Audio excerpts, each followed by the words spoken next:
Hey, hello, and welcome to the Bookshelf Odyssey podcast. My name is Art, and welcome to my bookshelves. Today I'm going to read you a story as a part of the Victober challenge to either read a story out loud or to have a story read out loud to you. The story I'm going to read today is called The Star, and it's by H.G.Wells. Many of us know who H.G.Wells is, probably familiar with at least some of his work, such as The War of the Worlds, The Invisible Man, science fiction works like that from the 19th century, from the Victorian age. I started reading Wells when I was a high school student, and I loved what at the time seemed like campy sci-fi fun. You know, things like The First Men in the Moon. They go to the moon. They are walking around, without any kind of breathing apparatus. It's like another planet they can go and explore. And it was just kind of fun. It was, to me, old-fashioned science. It was fun. And of course, like any of us, as we get older and read those stories, we begin to see some of the things they were actually writing about, some of the aspects of the culture or the times. And this is what I like about science fiction, is that it can explore some of those themes that maybe people are afraid of, or some of the fears of society, but they can address it in a story that's just also a very interesting story. Today's tale, again, is called The Star. It was first published in 1897, and it is an apocalyptic short story written by Wells. It tells how the people of Earth around the year 1900, so a couple of years after Wells writes this, is faced with a strange luminous object which has appeared in their solar system. And scientists begin to realize, as it draws closer and closer to Earth, what it is and what it means for mankind. What I find very interesting about this story is that there are no real main characters. It's almost as if he is just writing a news report as to what's happening. What's interesting too is the people of Earth, how they respond to this news of a potential cataclysmic environmental disaster, and their response to that, and those people who believe it and people who don't. And so here we are 120 years later, give or take a few years, and I wonder if things have really changed much and how we would deal with such an event. All that aside, it's a fun story, and I love H.G. Wells' work, so I'm going to read that out loud to you today. And so what I'm going to do is the video will just go to the audio portion. So that way you don't have to stare at me as I read. But I want to invite you to get yourself in the mind that you are a Victorian, closing in on the turn of the century. Science is progressing. Technology is progressing. We don't know what the future is going to hold for us. And imagine what it would be like to have this story read to you, perhaps by the light of the fire at the end of a workday. What would you think of this story? What do you make of it? I'd love to hear your comments about it after I read the story. We can continue to talk about that and other stories that H.G. Wells wrote. I think there's some messages in his work still for us to heed today. I'll jump back in at the end to wrap up with a few thoughts I have. But for now, let's sit down, make ourselves cozy if you can, and I will read you a story. The Star by H.G. Wells. It was on the first day of the new year that the announcement was made, almost simultaneously from 3 observatories, that the motion of the planet Neptune, the outermost of all the planets that wheel about the sun, had become very erratic. Ogilvy had already called attention to a suspected retardation in its velocity in December. Such a piece of news was scarcely calculated to interest a world the greater portion of whose inhabitants were unaware of the existence of the planet Neptune, nor outside the astronomical profession did the subsequent discovery of a faint remote speck of light in the region of the perturbed planet cause any very great excitement. Scientific people, however, found the intelligence remarkable enough, even before it became known that the new body was rapidly growing larger and brighter, that its motion was quite different from the orderly progress of the planets, and that the deflection of Neptune and its satellite was becoming now of an unprecedented kind. Few people without training in science can realize the huge isolation of the solar system. The sun with its specks of planets, its dust of planetoids, and its impalpable comets swims in a vacant immensity that almost defeats the imagination. Beyond the orbit of Neptune, there is space, vacant so far as human observation has penetrated, without warmth or light or sound, blank emptiness for 20 million times a million miles.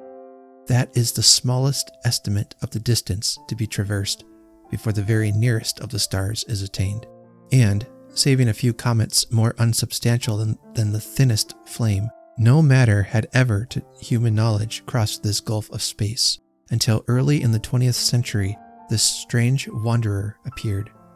A vast mass of matter it was, bulky, heavy, rushing without warning out of the black mystery of the sky into the radiance of the sun. By the second day it was clearly visible to any decent instrument as a speck with a barely sensible diameter in the constellation Leo near Regulus.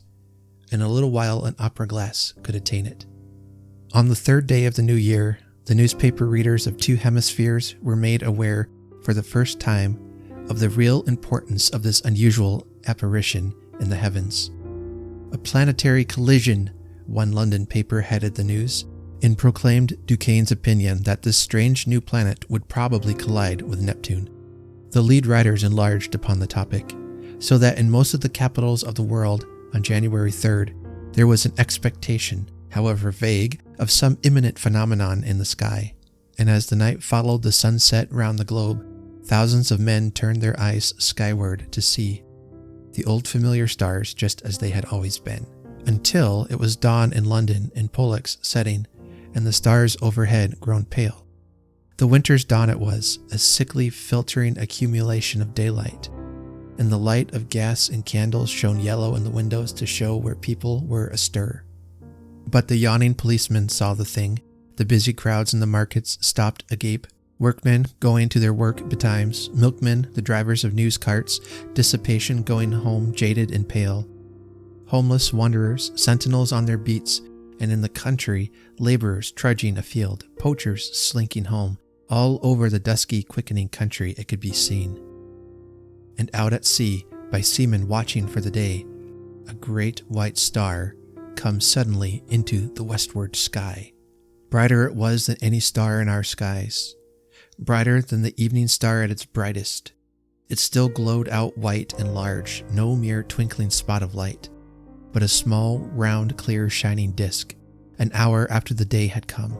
And where science has not reached, men stared and feared, telling one another of the wars and pestilences that are foreshadowed by these fiery signs in the heavens. And in 100 observatories there had been suppressed excitement, rising almost to shouting pitch, as the two remote bodies had rushed together, and a hurrying to and fro to gather photographic apparatus and spectroscope, and this appliance and that, to record this novel, astonishing sight, the destruction of a world. For it was a world, a sister planet of our Earth, far greater than our Earth indeed, that had so suddenly flashed into flaming death.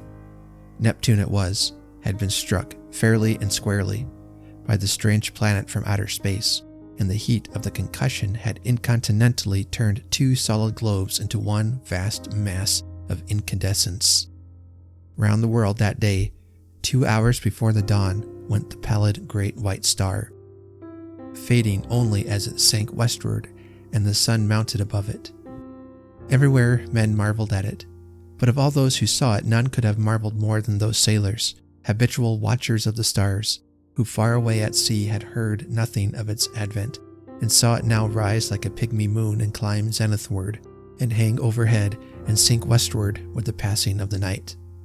And when next it rose over Europe, everywhere were crowds of watchers on hilly slopes, on house roofs and open spaces, staring eastward for the rising of the great new star. It rose with a white glow in front of it, like the glare of a white fire, and those who had seen it come into existence the night before cried out at the sight of it.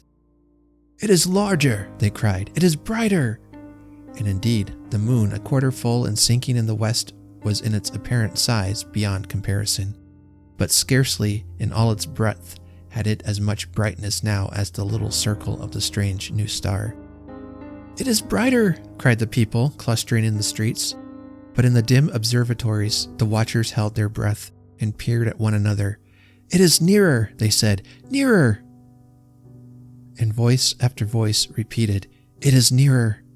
And the clicking telegraph took that up, and trembled the long telephone wires, and in 1,000 cities grimy compositors fingered the type, "It is nearer." Men writing in offices struck with a strange realization flung down their pens. Men talking in 1,000 places suddenly came upon a grotesque possibility in those words, "It is nearer." It hurried along wakening streets. It was shouted down the frost-stilled ways of quiet villages. Men who had read these things from the throbbing tape stood in yellow-lit doorways shouting the news to the passers-by. "It is nearer."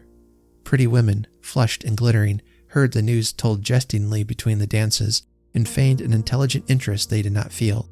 Nearer, indeed. How curious. How very, very clever people must be to find out things like that. Lonely tramps, faring through the wintry night, murmured those words to comfort themselves, looking skyward. "It has need to be nearer, for the night's as cold as charity. Don't see much warmth from it if it is nearer, all the same." "What is a new star to me?" cried the weeping woman, kneeling beside her dead. The schoolboy, rising early for his examination work, puzzled it out for himself. With the great white star shining broad and bright through the frost flowers of his window, "Centrifugal, centripetal," he said, with his chin on his fist. "Stop a planet in its flight, rob it of its centrifugal force. What then? Centripetal has it, and down it falls into the sun. And this? Do we come in the way? I wonder." The light of that day went the way of its brethren, and with the later watches of the frosty darkness rose the strange star again. And it was now so bright that the waxing moon seemed but a pale yellow ghost of itself, hanging huge in the sunset. In a South African city, a great man had married, and the streets were alight to welcome his return with his bride. "Even the skies have illuminated," said the flatterer. Under Capricorn, two lovers, daring the wild beasts and evil spirits for love of one another, crouched together in a canebrake where the fireflies hovered. "That is our star," they whispered, and felt strangely comforted by the sweet brilliance of its light.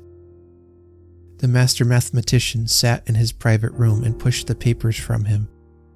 His calculations were already finished. In a small white phial, there still remained a little of the drug that had kept him awake and active for 4 long nights. Each day, serene, explicit, patient as ever, he had given his lecture to his students, and then had come back at once to this momentous calculation. His face was grave, a little drawn and hectic from his drugged activity. For some time he seemed lost in thought. Then he went to the window, and the blind went up with a click. Halfway up the sky, over the clustering roofs, chimneys and steeples of the city, hung the star. He looked at it as one might look into the eyes of a brave enemy. "You may kill me," he said after a silence, "but I can hold you, and all the universe for that matter, in the grip of this little brain. I would not change, even now." He looked at the little vial. "There will be no need of sleep again," he said. The next day at noon, punctual to the minute, he entered his lecture theater, put his hat on the end of the table as his habit was, and carefully selected a large piece of chalk. It was a joke among his students that he could not lecture without that piece of chalk to fumble in his fingers, and once he had been stricken to impotence by their hiding his supply. He came and looked under his gray eyebrows at the rising tiers of young, fresh faces, and spoke with his accustomed studied commonness of phrasing. "Circumstances have arisen, circumstances beyond my control," he said, and paused, "which will debar me from completing the course I had designed. It would seem, gentlemen, if I may put the thing clearly and briefly, that man has lived in vain." The students glanced at one another. Had they heard aright? Mad? Raised eyebrows and grinning lips there were, but one or two faces remained intent upon his calm, gray-fringed face. "It will be interesting," he said, "to devote this morning to an exposition, so far as I can make it clear to you, of the calculations that have led me to this conclusion. Let us assume—" He turned towards the blackboard, meditating a diagram in the way that was usual to him. "What was that about lived in vain?" whispered one student to another. "Listen," said the other, nodding towards the lecturer. And presently they began to understand. That night the star rose later, for its proper eastward motion had carried it some way across Leo towards Virgo, and its brightness was so great that the sky became a luminous blue as it rose, and every star was hidden in its turn, save only Jupiter near the zenith, Capella, Aldebaran, Sirius, and the pointers of the bear. It was very white and beautiful. In many parts of the world that night a pallid halo encircled it about, was perceptibly larger. In the clear refractive sky of the tropics it seemed as if it were nearly a quarter the size of the moon. The frost was still on the ground in England, but the world was as brightly lit as if it were midsummer moonlight.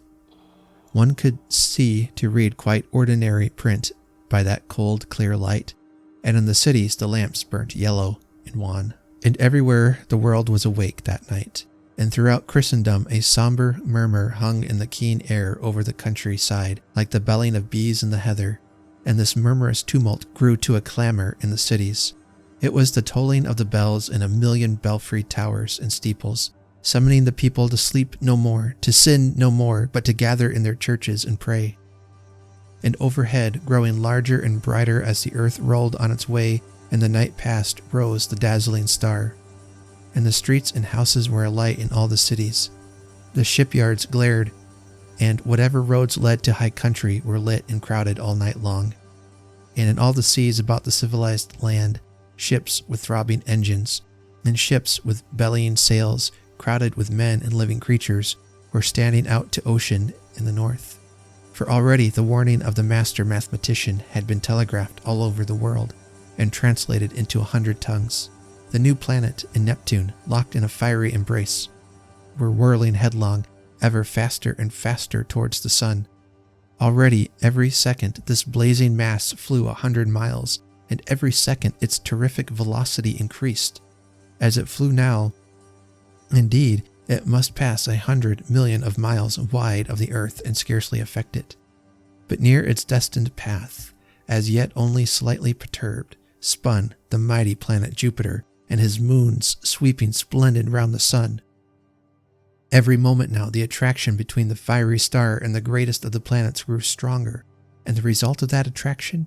Inevitably Jupiter would be deflected from its orbit into an elliptical path, and the burning star, swung by his attraction wide of its sunward rush, would describe a curved path and perhaps collide with, and certainly pass very close to, our Earth. Earthquakes, volcanic outbreaks, cyclones, sea waves, floods, and a steady rise in temperature to I know not what limit, so prophesied the master mathematician, and overhead, to carry out his words, lonely and cold and livid blazed the star of the coming doom. To many who stared at it that night until their eyes ached, it seemed that it was visibly approaching. And that night, too, the weather changed, and the frost that had gripped all Central Europe and France and England softened towards a thaw. But you must not imagine because I have spoken of people praying through the night, and people going aboard ships, and people fleeing towards mountainous country, that the whole world was already in a terror because of the star. As a matter of fact, use and want still ruled the world, and save for the talk of idle moments and the splendor of the night, 9 human beings out of 10 were still busy at their common occupations. In all the cities of the shops, save one here and there, opened and closed at their proper hours. The doctor and the undertaker plied their trades. The workers gathered in the factories. Soldiers drilled. Scholars studied. Lovers sought one another. Thieves lurked and fled. Politicians planned their schemes. The presses of the newspapers roared through the night, and many a priest of this church and that would not open his holy building to further what he considered a foolish panic. The newspapers insisted on the lesson of the year 1000, for then, too, people had anticipated the end. The star was no star, mere gas, a comet, and were it a star it could not possibly strike the earth. There was no precedent for such a thing. Common sense was sturdy everywhere, scornful, jesting, a little inclined to persecute the obdurate fearful. That night at 7:15 by Greenwich time, the star would be at its nearest to Jupiter. Then the world would see the turn things would take. The master mathematician's grim warnings were treated by many as so much mere elaborate self-advertisement. Common sense at last, a little heated by argument, signified its unalterable convictions by going to bed. So too, barbarism and savagery, already tired of the novelty, went about their nightly business, and save for a howling dog here and there, the beast world left the star unheeded. And yet, when at last the watchers in the European states saw the star rise, an hour later it is true, but no larger than it had been the night before, there were still plenty awake to laugh at the master mathematician, take the danger as if it had passed. But hereafter the laughter ceased. The star grew. It grew with a terrible steadiness hour after hour, a little larger each hour, a little nearer the midnight zenith, and brighter until it had turned night into a second day. Had it come straight to the earth instead of in a curved path, had it lost no velocity to Jupiter, it must have leapt the intervening gulf in a day. As it was, it took 5 days altogether to come by our planet. The next night it had become a third the size of the moon before it set to English eyes, and the thaw was assured. It rose over America near the size of the moon, but blinding white to look at and hot, and a breath of hot wind blew now with its rising and gathering strength. And in Virginia, in Brazil, and down the St. Lawrence Valley, it shone intermittently through a driving reek of thunderclouds, flickering violent lightning, and hail unprecedented. In Manitoba was a thaw and devastating floods, and upon all the mountains of the earth the snow and ice began to melt that night, and all the rivers coming out of high country flowed thick and turbid, and soon, in their upper reaches, with swirling trees and the bodies of beasts and men, they rose steadily in the ghostly brilliance, and came trickling over their banks at last, behind the flying population of their valleys. And along the coast of Argentina and up the South Atlantic the tides were higher than had ever been in the memory of man, and the storms drove the waters in many cases scores of miles inland, drowning whole cities, and so great grew the heat during the night that the rising of the sun was like the coming of a shadow. The earthquakes began and grew until all down America from the Arctic Circle to Cape Horn, hillsides were sliding, fissures were opening, and houses and walls crumbling to destruction. The whole side of Cotopaxi slipped out in one vast convulsion, and a tumult of lava poured out so high and broad and swift and liquid that in one day it reached the sea. So the star, with the wan moon in its wake, marched across the Pacific, trailed the thunderstorms like the hem of a robe, and the growing tidal wave that toiled behind it, frothing and eager, poured over island and swept them clear of men, until that wave came at last, in a blinding light and with the breath of a furnace, swift and terrible it came, a wall of water 50 feet high, roaring hungrily upon the long coasts of Asia, and swept inland across the plains of China. For a space the star, hotter now and larger and brighter than the sun in its strength, showed with pitiless brilliance the wide and populous country, towns and villages with their pagodas and trees, roads, wide cultivated fields, millions of sleepless people staring in helpless terror at the incandescent sky. And then, low and growing, came the murmur of the flood. And thus it was with millions of men that night, a flight no whither, with limbs heavy with heat and breath fierce and scant, and the flood like a wall swift and white behind. And then death. China was lit glowing white, but over Japan and Java and all the islands of eastern Asia, the great star was a ball of dull red fire because of the steam and smoke and ashes the volcanoes were spouting forth to salute its coming. Above was the lava, hot gases and ash, and below the seething floods, and the whole earth swayed and rumbled with the earthquake shocks. Soon the immemorial snows of Tibet and the Himalaya were melting and pouring down by 10 million deepening converging channels upon the plains of Burma and Hindustan, The tangled summits of the Indian jungles were aflame in 1,000 places, and below the hurrying waters, around the stems were dark objects that still struggled feebly and reflected the blood-red tongues of fire. And in a rudderless confusion, a multitude of men and women fled down the broad riverways to that one last hope of men, the open sea. Larger grew the star, and larger, hotter, and brighter with a terrible swiftness now. The tropical ocean had lost its phosphorescence, and the whirling steam rose in ghostly wreaths from the black waves that plunged incessantly, speckled with storm-tossed ships. And then came a wonder. It seemed to those who in Europe watched for the rising of the star that the world must have ceased its rotation. In 1,000 open spaces of down and upland, the people who had fled thither from the floods and the falling houses and sliding slopes of hill watched for that rising in vain. Hour followed hour through a terrible suspense, and the star rose not. Once again men set their eyes upon the old constellations they had counted lost to them forever. In England it was hot and clear overhead, though the ground quivered perpetually, but in the tropics, Sirius and Capella and Aldebaran showed through a veil of steam. And when at last the great star rose near 10 hours late, the sun rose close upon it, and in the center of its white heart was a disk of black.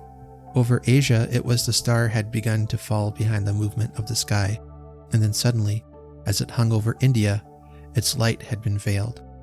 All the plain of India, from the mouth of the Indus to the mouths of the Ganges, was a shallow waste of shining water that night, out of which rose temples and palaces, mounds and hills, black with people. Every minaret was a clustering mass of people, who fell one by one into the turbid waters, as heat and terror overcame them. The whole land seemed a wailing, and suddenly there swept a shadow across that furnace of despair, and a breath of cold wind, and a gathering of clouds out of the cooling air. Men, looking up, near blinded, at the star, saw that a black disk was creeping across the light. It was the moon, coming between the star and the earth. And even as men cried to God at this respite, out of the east with a strange, inexplicable swiftness sprang the sun. And then star, sun, and moon rushed together across the heavens. So it was that presently, to the European watchers, star and sun rose close upon each other, drove headlong for a space, and then slower, and at last came to rest. Star and sun merged into one glare of flame at the zenith of the sky. The moon no longer eclipsed the star, but was lost to sight in the brilliance of the sky. Though those who were still alive regarded it for the most part with that dull stupidity that hunger, fatigue, heat, and despair engender, there were still men who could perceive the meaning of these signs. Star and earth had been at their nearest, had swung about one another, and the star had passed. Already it was receding, swifter and swifter, in the last stage of its headlong journey downward into the sun. And then the clouds gathered, blotting out the vision of the sky. The thunder and lightning wove a garment round the world. All over the earth was such a downpour of rain as men had never before seen, and where the volcanoes flared red against the cloud canopy, there descended torrents of mud. Everywhere the waters were pouring off the land, leaving mud-silted ruins, and the earth littered like a storm-worn beach with all that had floated, and the dead bodies of the men and brutes, its children. For days the water streamed off the land, sweeping away soil and trees and houses in the way, and piling huge dikes and scooping out titanic gullies over the countryside. Those were the days of darkness that followed the star and the heat. All through them, and for many weeks and months, the earthquakes continued. But the star had passed, and men, hunger-driven and gathering courage only slowly, might creep back to their ruined cities, buried granaries, and sodden fields. Such few ships as had escaped the storms of that time came stunned and shattered, and sounding their way cautiously through the new marks and shoals of once familiar ports.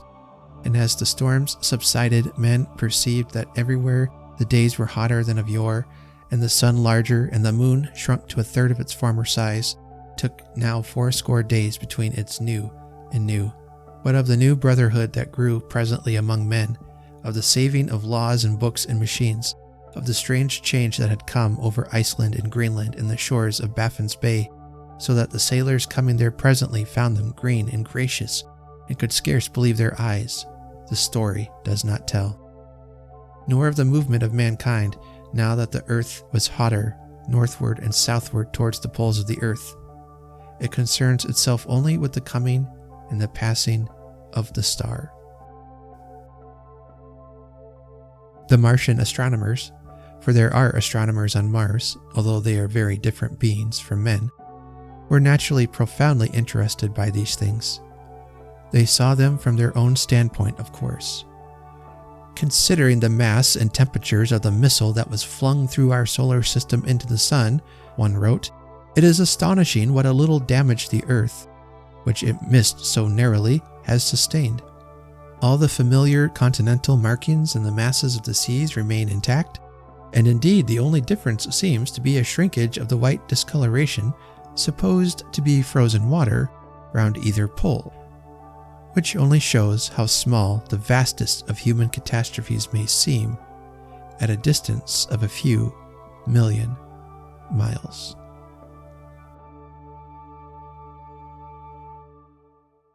What'd you think? I like the ending, especially that last little paragraph that says how such a huge thing happened on our planet that disrupted everything, that changed everything, where we lived, what we did, what the world even looked like. But then from the perspective of these Martians that live on Mars, it was maybe just an interesting blip. There's a little bit of difference, the polar caps melted, but that was all. Nothing of interest. I think maybe what Wells is trying to tell us is that, he's talking about the fears, the uncertainties of the future, but I think there's hope because mankind does endure through this. People do survive. They settle in new areas and we continue, and that's great. So let's not give up hope, but also let's realize just how fragile our lives are. And in the grand expanse of space, we really are just a little drop in the bucket. And that's pretty amazing to think about what could be out there. Now, I'm not going to go all crazy on you and start talking about aliens and all that. I'm going to save that for the War of the Worlds when we talk about that. I'd love to hear your thoughts about this story let's talk about this, what this story meant to you, and see what we come up with. So please do comment down below, and I will we'll keep that conversation going there. Thank you for listening to the story today. I love to read out loud. I think it's one of the best things we can do. We read aloud to our kids when they were young, and I think it's what turned them into the super geniuses they are today, is just being able to read aloud to them. So thank you for listening. And I want to just, again, thank all of you who read aloud to your children, to your partners, however you read aloud. I think it's so important. And let me encourage you to do that and to do it more. It's good brain exercise. So anyway, so until the next video, I hope you are doing well. I hope you take care and that you enjoy reading your bookshelf. Take care.